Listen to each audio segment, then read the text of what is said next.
সদরের প্রেস ক্লাবের সামনে উপস্থিত হয়েছি কোনো দলীয় ভাবে না। আমরা এখানে উপস্থিত হয়েছি ব্রাহ্মণবাড়িয়া জেলার ছাত্র প্রতিনিধিরা, ব্রাহ্মণবাড়িয়া জেলার শিক্ষার্থীরা।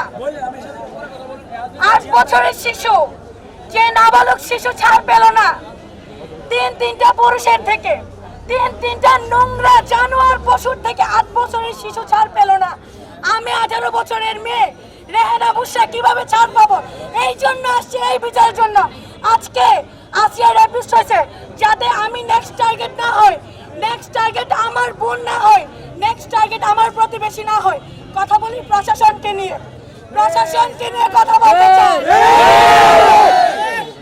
এই 24-এর বাংলা আমাদের স্টুডেন্টদের, কোন প্রশাসকের না, দলীয় নেতার না।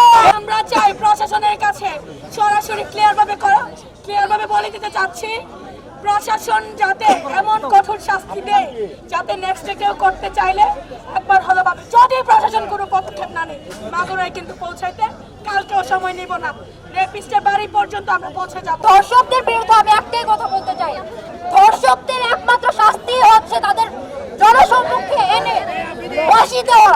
জনসম্মুখে এনে যে মেয়ে ধর্ষিত হয়েছে সেই ধর্ষিতাকে দিয়ে তাকে এমনভাবে শাস্তি দেওয়া যাতে মরণের থেকেও বেশি